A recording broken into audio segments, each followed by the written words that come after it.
Good morning. আমি এক্ষুনি ঘুম থেকে উঠলাম, উঠে একটু কফি খাচ্ছি।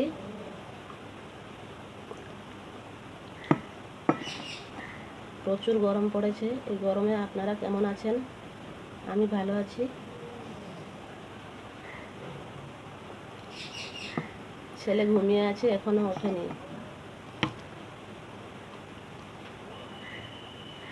কিরে ওঠ রে।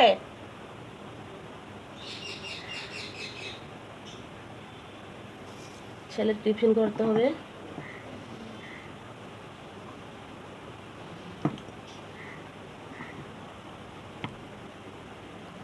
রান্না করতে হবে, প্রচুর গরম পড়েছে। ছেলের স্কুল এখন ছুটি আছে, নাহলে আমায় এই গরমে স্কুলে যেতে হতো।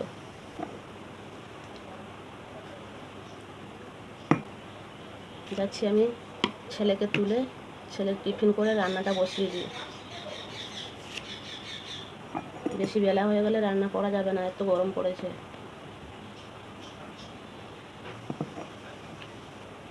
যাই রান্নাটা করে নিই। ছেলেকে ডেকে এলাম, ছেলে উঠছে না।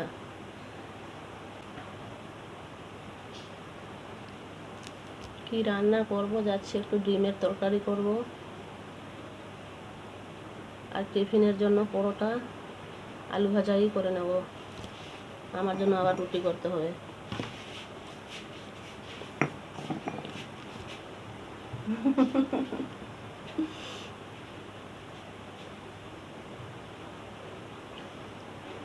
আমাদের এইখানে একজন কাকু থাকেন, উনি ডিউটি গেলেন, আমাকে বলছেন যা রে তাড়াতাড়ি করে রান্না করে নে। আমি রান্নাঘরে গিয়েছিলাম, আবার চলে এলাম। যাচ্ছি এবারে রান্না করে নেব। একটু মাছের তরকারি করব, ডিমের তরকারি করব, আর ঘুগনি একটু করে নেব। যাচ্ছি রান্নাটা করে নিই, রান্নাঘরে যাই। ছেলের জন্য টিফিন করে নিয়েছি, পরোটা আলু ভাজা করলাম। এবারে রান্না করতে হবে, দেরি হয়ে গেছে তবুও করতে হবে। পরোটা আলু ভাজা করলাম, ছেলে রুটি খাবে না, আমার জন্য আবার রুটি করছি।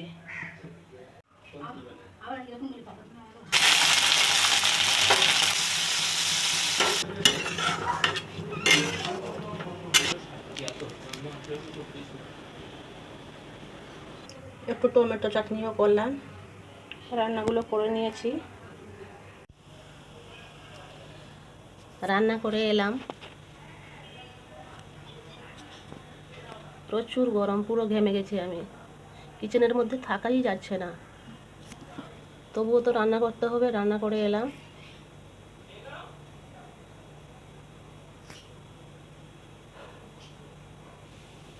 তো বন্ধুরা, আমাকে এগোতে হলে তোমাদের সাপোর্ট লাগবে। তোমাদের সাপোর্ট ছাড়া আমি এগোতেই পারবো না।